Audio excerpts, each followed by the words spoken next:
You know, as a parent, as a father, as a mother, you never feel so helpless as to watch one of your children struggling with the drugs or alcoholism or whatever it may be that they're struggling with, and to watch them continue on a downward spiral and not be able to do something about it is really, really difficult.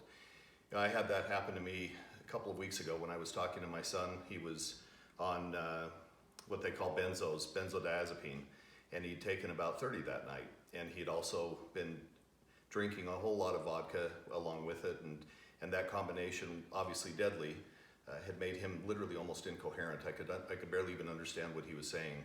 And as I sat there listening to him, and I sat there trying to get him to throw it up, I kept trying to ask him to do certain things, drink water, you know, do something to mitigate the problems that he was having. It was so difficult for me to sit there and listen to him on a phone call and struggle that badly, even to the point of being suicidal.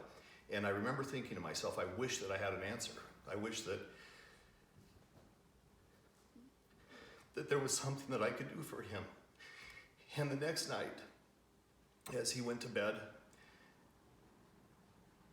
that night, he was talking about suicide, and then sent me a photo of himself with shoelaces wrapped around his neck and a caption that said quits. He lives with his brother, and I finally got in touch with his brother hours later and didn't know if my son was dead or not. And he knocked on his door. He came to the door and said, "What?"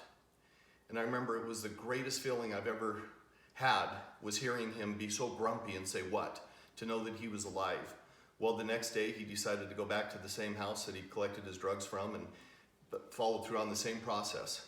And as I sat there listening to him that night, I talked to him over and over again, asking him to stop and shut it down and just do anything he could, but he couldn't. He was on a downward spiral that unfortunately he couldn't undo.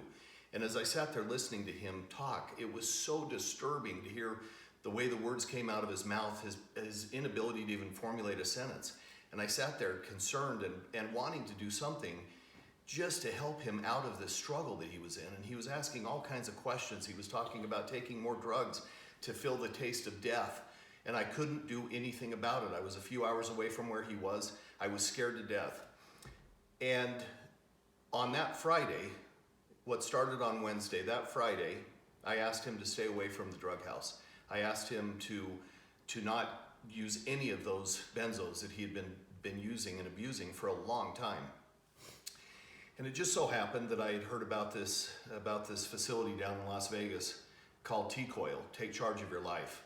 And they have this revolutionary process, a scientific breakthrough on how to really help people go through an accelerated detox literally within 48 hours, and then take Naltrexone and put these time-release pellets in an incision that's made by a doctor and put them in his body, literally, lasting him for up to 6 months. So I got him to that facility, to that clinic, on Saturday. So 3 days later, he was going through an accelerated detox. It was about an 8-hour IV drip that he went through, this process of putting these different medicines through his body to clean his blood and his system out and do this accelerated detox that didn't force him to go into the painful withdrawals that you traditionally go through. And so I watched him literally progress over that 48 hours to the point where he went in the next day on Sunday as well, had the same drip line, went on it for another 8 hours, slept most of that day. And on Monday, we were back in the clinic to put the Naltrexone in. I got to tell you, I brought him home with me, and I watched him over the course of the next literally 10 days. I watched him change his demeanor from what he was when I talked to him on that Wednesday to a bright light that was shining again in his eyes. His desire to go back to work, his desire to be a part of society. Naltrexone does these amazing things where it literally takes away a lot of the cravings that these kids have, that the people have. I don't care who the walk of life is, but that these people have where they're going through these struggles. They can't control themselves. They see an opioid, or they see heroin, or they see alcohol, whatever it is, they can't control themselves. Now all of a sudden I'm watching Gabe over the course of literally 10 days get to a point where he says, "Dad, I'm ready to go home. I'm ready to go back to work." We put him on a shuttle. He went back down to southern Utah, and he's working. He's been working since he got home. He called me up on Friday and said, "Dad, I got paid. I made $600 some odd this month or this week."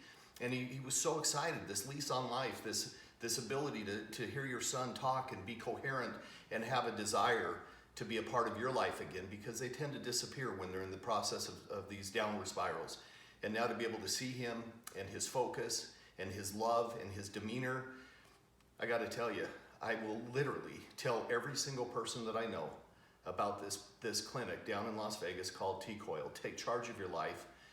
Tell anybody about it, because I want people to know that there's hope, that there's an answer where they can go and literally get the help that their children, their loved one, a husband, a father, a grandfather, a grandmother, a son, a grandson, a granddaughter, a daughter, whoever it may be, a friend.